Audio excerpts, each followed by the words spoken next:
sangat mudahlah difahami.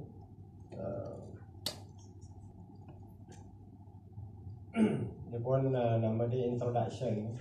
Maknanya mukadimah sajalah nak mengetahui apa itu ilmu mengenai yang berkaitan dengan Al-Quran. So kita tengok sikit saja sebelum kita masuk ke kitab kita.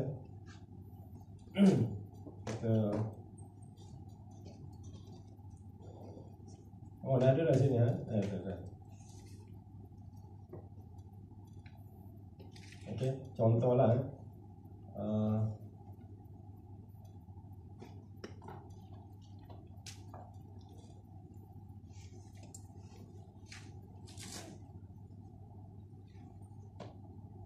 antaranya lah benda-benda yang dibincang, tapi kita terus kepada soalan itulah. Contoh dia kata revelation collection, bagaimana compilation wahyu itu dihimpunkan. So kita tak ke sana lah. Ini order and arrangement, susunan surah. Kenapa begitu susunan dia? Contoh surah Al-Fatihah begitu pendek. Seterusnya surah Al-Baqarah. Jadi ada orang buat lawak. Dia kata imam ni baca surah Al-Baqarah panjang. Dia kata besok malam dia kata nak baca apa pula? Dia kata surah Al-Fil. Oh, lagi panjang dia kata surah Al-Fil ni, lagi besar daripada lembu kan. Al-Baqarah kan lembu, Al-Fil gajah. Itu antara makna ilmu tentang Quran ni tak berapa nilai. Walhal Al-Fil berapa ayat saja kan. Ini antara tajuk-tajuk dibincang lah tentang apa itu ulumul Quran. Macam mana diturun, macam mana ditulis, macam dan sebagainya lah. So kita straight to the point lah. Apa yang ditanya hari itu, macam mana fashion wahyu itu turun.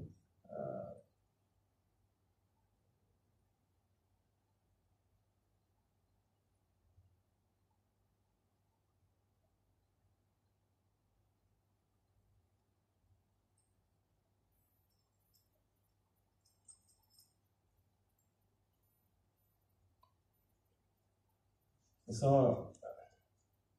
kita tengok nanti banyak riwayat daripada hadis lah tentang cara-cara ayat apa wahyu itu diturunkan.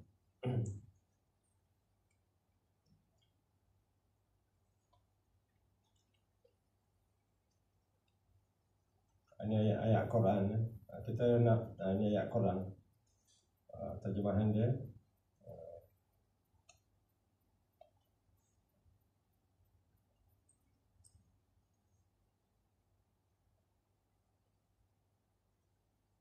Ini satu penjelasan ya. As-Sabun ini dah meninggal di Turki sudah setahun lepas, seorang ulama Syria. Okey, ini penjelasan dia. Ini sebelum kita baca hadis lah. Dia kata the revealed speech of Allah is of two kinds. Ada. Semaknanya wahyu turun dua jenis. Okey, ini penerangan daripada ulama Syria lah. The revealed speech of Allah is of two kinds. As to the first kind, Allah says to Jibril. Maksudnya Allah bercakap kepada Jibril.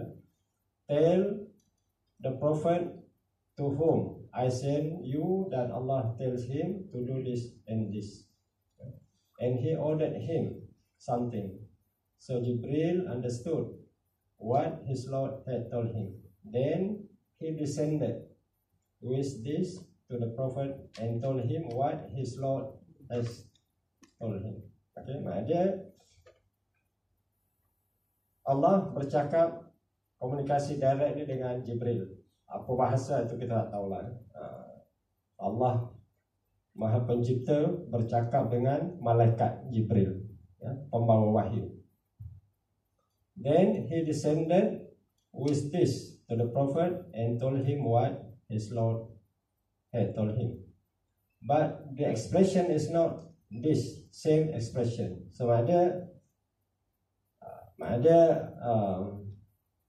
bahasa yang Jibril dengar, besar kemungkinan Jibril guna bahasa lain dengan Nabi Muhammad. Wallahu a'lam, kita pun tak tahu detail dia. Sebab Allah Pencipta berbahasa dengan Jibril, malaikat. So malaikat pula berbahasa dengan Nabi. Macam mana nak faham tu? Okay. So ini penerangan dari seorang ulama. Semua kita pergi ke hadis Rawahul Bukhari. So dia kata not this or same expression, just as a king, contohlah, as a king says to someone upon whom he relies. Dia punya, mungkin contoh macam seorang raja, dia punya pembantu dan sebagainya, tell so and so, bagi tahu tukang kebun ke sesiapa, the king says to you, strive in his service and gather your army for fighting. Arahan daripada sultan untuk perang, contohlah. And when the messenger goes and says, the king tells you, do not fail in my service, and do not let the army break up and call for fighting and etc. Then he has not lied nor shortened the message. Maknanya dia jujur lah. Maksud lebih kurang macam tu lah. Sebab dia, tapi ada golongan Syiah, konon Jibril dia khianat, sampai peringkat tu. Konon Jibril khianat, patut diwahyu bagi Ali. Jadi kita pun tak tahu kenapa orang-orang Parsi Syiah ni terlalu fanatik dengan Ali. Ada akidah setengah orang Syiah sangat fanatik dengan Ali. Dia kata Jibril tersilap, patut wahyu turun ke Ali. Tapi tersilap, Jibril tersilap bagi dekat Muhammad. Ini akidah songsang lah. And as to the other kind, Allah says to Jibril. Ini jenis wahyu turun jenis nombor 2. And as to the other kind, Allah says to Jibril, read to the prophet this piece of writing. Ini biasa sangat kita dengar. Maknanya Jibril pernah turun dalam bentuk manusia dan dia peluk Nabi Muhammad SAW 3 kali. Dia kata Iqra, Nabi jawab ma ana biqari. Maknanya Nabi mengaku, dia kata saya tak pandai baca. So Nabi tak pernah baca. Jibril turun bawa wahyu, dia suruh baca 3 kali. Ada tak sini? And Jibril descended with it from Allah without altering it the list, just as if the king write a written instruction and hand it over to his trustworthy servant, and says to him, read it to so and so. Suyuti said, ini Suyuti pengarang kitab Al-Itqan. Saya pun dah share dengan Ustaz Muaz terjemahan. Ada, Masya Allah ya. Al-Itqan salah satu kitab dalam ilmu ini yang sangat terkenal dan diterjemah ke dalam bahasa Inggeris. Mungkin 300-400 lah dia punya halaman dia. Kemana bentuk kedua, semacam surat bertulis. Maknanya benda tu dah siap dah, tinggal serah kepada Nabi Muhammad SAW. So the king write a written instruction and hand it over to his trustworthy servant and says to him, read it to so and so. Suyuti said, the Quran belongs to the second kind. So ini ulasan ulama lah, Suyuti. Dia kata the Quran belongs to the second kind. Dia seakan-akan Jibril menerima Al-Quran itu dah written, dah bertulis. Lebih kurang begitulah. Ini fahaman dia lah. And the first kind is the Sunnah, and from this derives the reporting of the Sunnah according to the meaning, unlike the Quran. So ini pendapat Suyuti. Maknanya wahyu itu turun dalam bentuk bertulis. Contoh yang diberilah. Tetapi dia kata yang pertama tadi, di mana Allah komunikasi direct dengan Jibril, kemudian Jibril komunikasi dengan Nabi, itu adalah hadis. Sebab itulah hadis Nabi Allah gambarkan sebagai wama yantiqu 'anil hawa in huwa illa wahyu yuha. Jadi Nabi sabda dia wahyu, tapi wahyu bukan macam Al-Quran. Ya? wahyu, tapi sebab nanti hadis pun ada dua jenis. Hadis nabawi, satu lagi namanya hadis kursi. Hadis kursi maknanya orang kata ayat dia itu datang daripada Allah, tapi dia punya wording, structure daripada Nabi sallallahu alaihi wasallam. Contoh antaranya contoh lah yang ringkas, ada beberapa hadis lah. Dia kata Nabi Allah pernah berkata, dia kata saya pernah sakit. Ini saya pakai bahasa Melayu dia dulu lah, senang. Saya pernah sakit tapi kamu tidak menziarahi saya. Okay. Jadi dalam riwayat itu adakah sahabat bertanya ataupun Nabi bertanya, bagaimana saya nak ziarah sedangkan Allah Tuhan Maha Pencipta? Ini ni bentuk hadis kursi. Jadi makna hadis kursi ini, bila seseorang itu ziarah seorang pesakit, maknanya Allah ada di situ, bukanlah fizikal. Itu maksud dia. Dia kata saya lapar, kamu tak bagi makan. Bukan Allah yang lapar, tapi hamba dia. Maknanya kalau kita rajin sedekah, fakir miskin, maknanya kita dekat kepada Allah Subhanahu Wa Taala. Rajin ziarah orang sakit, ini hadis kursi nama dia. Jadi maknanya idea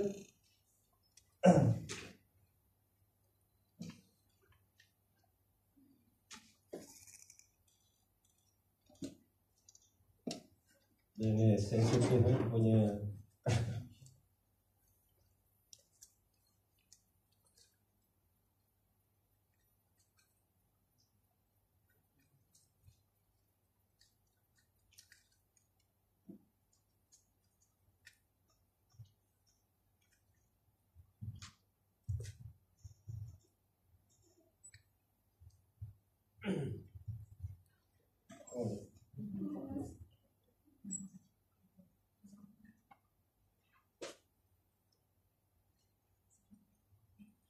Okey, alhamdulillah.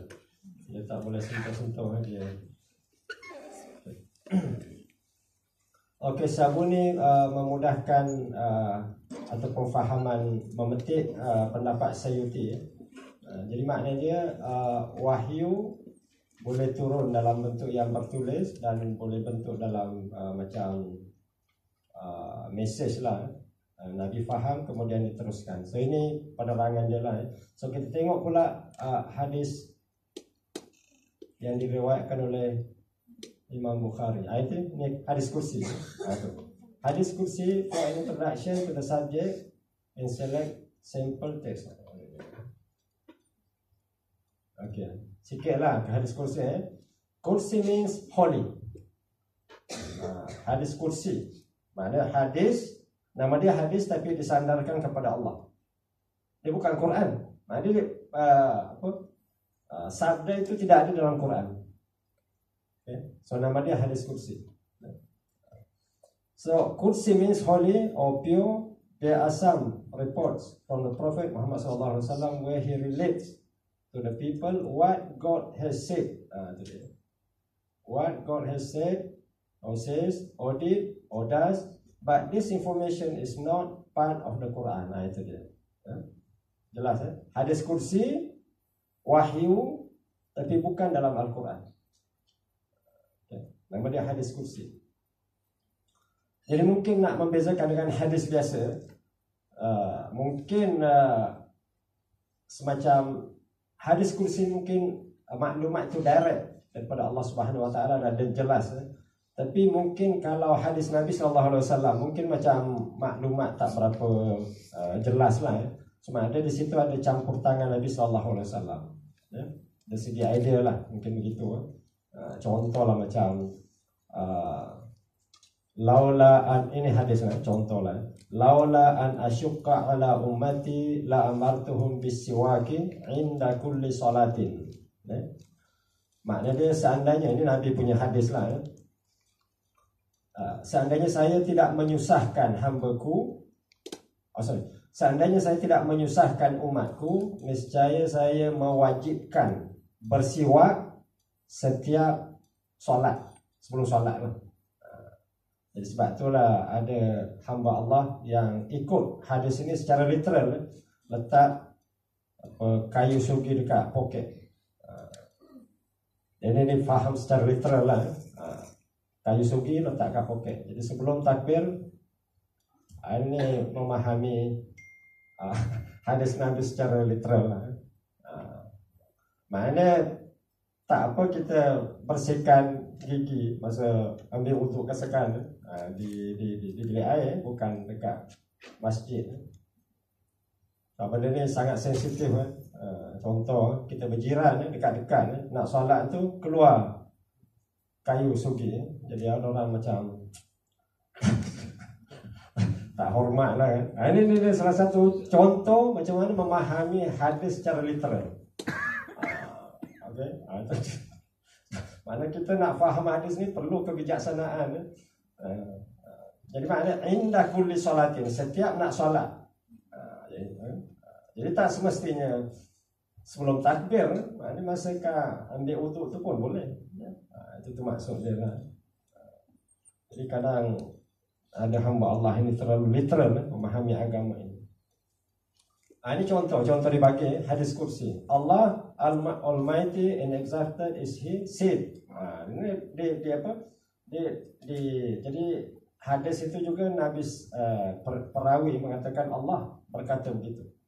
Tapi bukan dalam Al-Quran. So Allah Almighty and exalted is He said, if my servant likes to meet me, I like to meet him. Ini hadis kursi. Kalau hamba-Ku suka berjumpa dengan saya lagi suka. And if he dislike to meet me, I dislike to meet him. 40 hadis kursi Beirut Damaskus. Contohlah. Right. Okay, kita tengok hadis yang agak panjang dari Imam Bukhari, pakar hadis. Mungkin ini 3 poin apa dikata ini. In the Quran, the precise wording is from Allah. Ini penerangan dia lah. In the Quran. In the Quran, the precise wording is from Allah. Maknanya struktur bahasa itu daripada Allah. Okay. So sama dia berhuruf ataupun tidak, ini isu dia dalam kitab yang kita baca tu. Jadi dia kata, in the Quran, precise wording is from Allah, while in the hadis kursi, the wording is given by the Prophet Muhammad. Itu dia, beza dia lah. The Quran has been brought to Muhammad only by the angel Jibril, while hadis kursi may also have been inspired otherwise, such as example in a dream. Itu. Okay. So, contoh wahyu turun kepada Nabi Ibrahim, sembelih anak dia. Jadi wahyu itu turun dalam mimpi. Okay. So ini jenis-jenis wahyu lah. So Nabi Ibrahim bermimpi sembelih anak dia Ismail. So itu dianggap sebagai mimpi. So Nabi pun kadang bermimpi, dapat wahyu. The Quran is inimitable and unique, but not so the hadis kursi. Okay. So maknanya hadis ini mukjizat, i'jaz. Maknanya tidak ada seorang manusia boleh meniru bahasa Al-Quran. Tetapi dia kata hadis kursi ini tidak begitu. The Quran has been transmitted by numerous person. Tawatur. Tawatur maknanya mutawatir. Ini ilmu dalam hadis. Mutawatir ini maknanya diriwayatkan oleh sekumpulan manusia yang mustahil berdusta. Ini istilah tawatur. Tawatur ataupun mutawatir. Ini ilmu hadis lah. Hadis mutawatir makna dia sepotong hadis itu diriwayat oleh sebilangan ulama yang mereka mustahil untuk berdusta.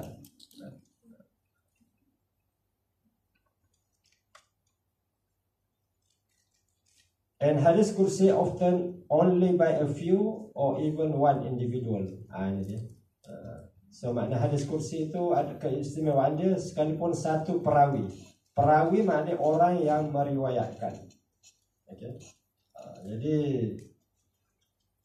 kita dalam Islam, saya ingat lagi dulu tahun 80-an di Malaysia ada hamba Allah yang menentang hadis. Saya tak nak sebut nama lah. So dia pun dah meninggal. Bila nak dikebumi pun timbul polemik kontroversial lah. Sebab bila tolak hadis ni, Islam seseorang itu akan dipertikai lah. So dia banyak guna akal. Semasa tu dijemput Ustaz Osman Al-Muhammadi pun dah meninggal. Jadi hamba Allah ini cuba pertikai kualiti hadis Nabi SAW. Konon tak payah hadis lah, kita pergi Quran saja yang otentik.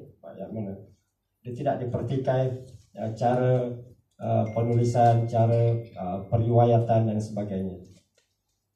Jadi saya ingat lagi argumen Ustaz Al-Muhammadi. Dia kata kita dalam Islam, dalam disiplin ilmu hadis ini ada namanya kitab Tadrib Ar-Rawi. Ini karangan Imam An-Nawawi.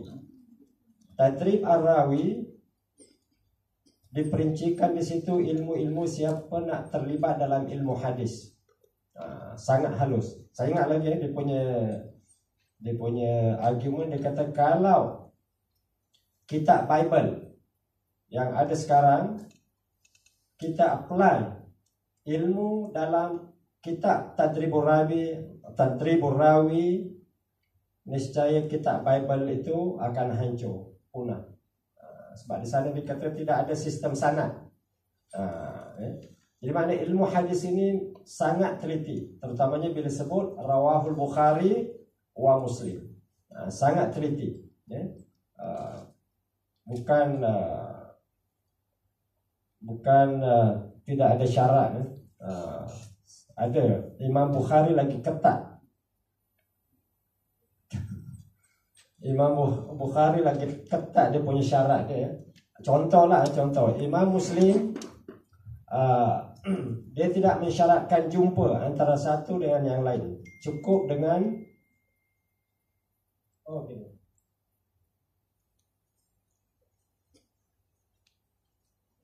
cukup satu.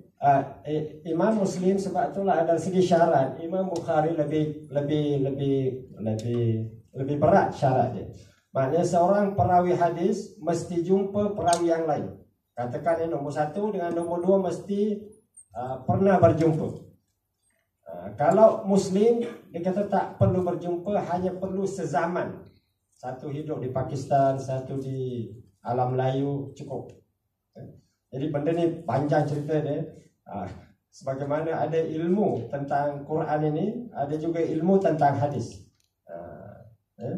Jadi sangat siapa nak tahu, kalau boleh baca lah. Macam Imam Malik itu pakar hadis, Imam Bukhari, Imam Muslim, Ibnu Majah, Tirmizi, An-Nasai, itu semua pakar-pakar hadis. Jadi hadis ini mempunyai disiplin.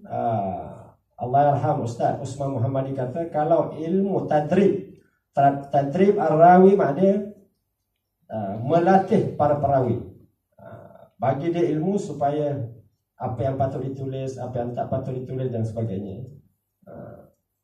Tapi bila sebut tentang hadis ini banyak cerita lah.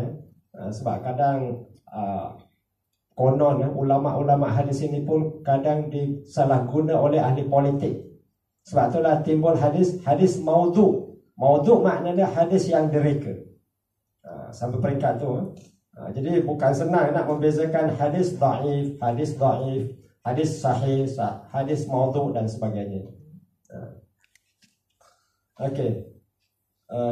Saya nak share. Ini dia. Ini mungkin soalan tu. Revelation and how it came to the Prophet Muhammad. Wahyu dan macam mana dia turun. Macam mana sampai tadi kita dah dengar sikit-sikit.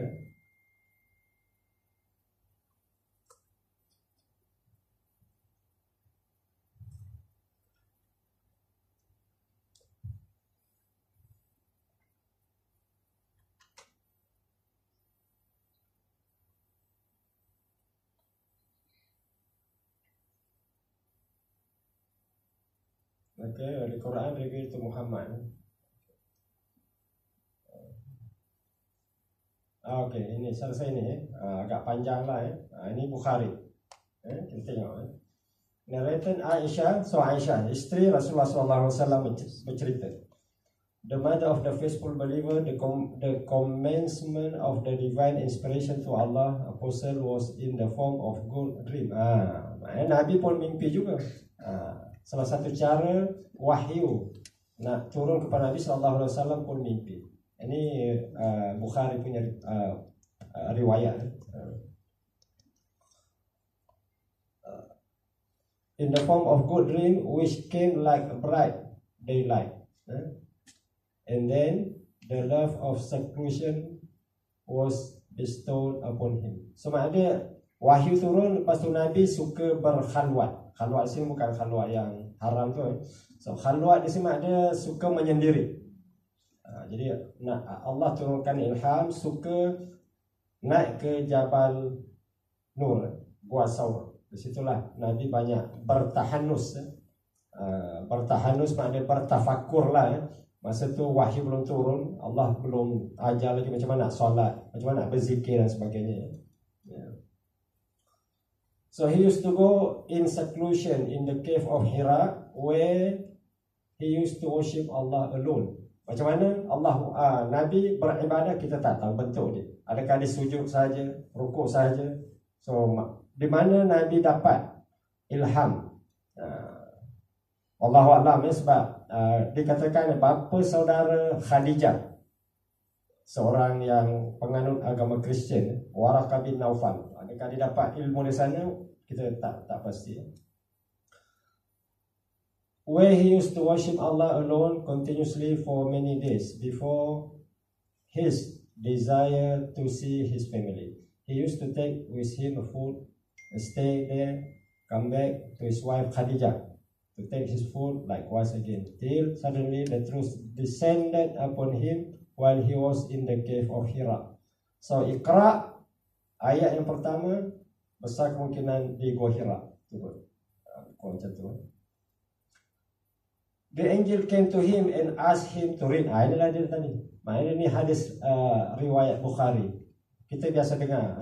Maknanya ini jelaslah yang saya cerita tadi, bahawa dipeluk ketat sehingga dikatakan Nabi berpeluk. The angel came to him and asked him to read. The prophet replied, I don't know how to read.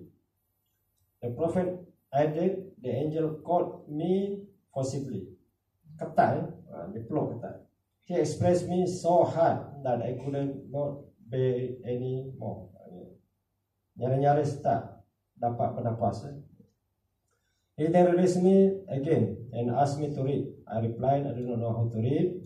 Release me tiga kali kita tengok. Thereupon he called me for the third time and pressed me, and then released me and then said, read in the name of your Lord. Itulah Iqra bismi rabbikal ladzi khalaq. Okay. So ini lebih kurang lah. So malam ni kita tengok sikit sajalah tentang. So ini tak banyak 56 halaman. So boleh minum lah. Sambil minum petang tu boleh baca. Santai-santai lah. Mana ini ringkasan. Kalau nak baca yang 300 halaman tu boleh juga. Saya dah share juga. Jadi terjemah ke dalam bahasa Inggeris. So ada nak tanya? Jelas macam mana? So kita share. Saya dah share dengan Ustaz Muaz. So bolehlah halusi nak balik nanti kat rumah bincang. Okay, baik. Kita sebab dia ada deadline, kita kena habiskan kitab ni. Okay. Saya rasa kita dah sampai halaman 9. Bismillahirrahmanirrahim. 9. Aw yataqayyada bimakanin aw zamanin, ataupun nature, tabiat Allah itu taqayyada terkait bimakanin au zamanin, terkait dengan tempat ataupun zaman, masa. So Allah Maha Suci, subhanallah. So bila kita sebut subhanallah, subhanallah, kita kena ingat subhanallah tu makna dia Maha Suci Allah. Bahasa Melayu yang ringkas, Maha Suci Allah daripada setiap sifat-sifat makhluk yang lemah. Sebab Allah ini sebab itulah orang Arab kata al-kamalu lillah. Kesempurnaan itu hanya pada Allah. Al-kamalu lillah. Itu expression orang Arab lah. Maknanya manusia ini siapapun hebat macam mana pun mesti ada kelemahan. So dia kata nak ringkaskan al-kamalu lillah, kelengkapan, kesempurnaan pada Allah sahaja. Ya? Ya. Jadi Allah tak perlu tempat dan tak perlu masa. Atau dengan mana dia punya translation. Atau dengan sesedih tidak selari. Kalau terjemahan dia nombor 10. Nombor 9, terjemahan halaman 10 tapi baris kedua. Nombor 9 dia punya teks Arab nombor 1.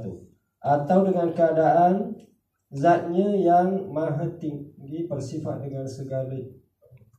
Sorry, betul lah. 1. Atau dengan keadaan dia terikat dengan sesuatu tempat atau masa.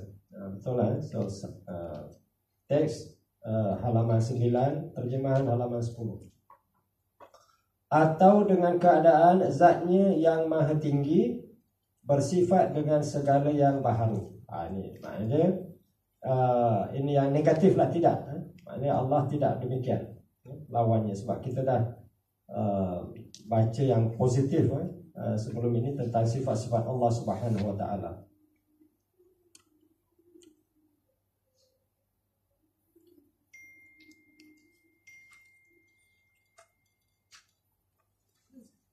Kita beri laluan pada azan.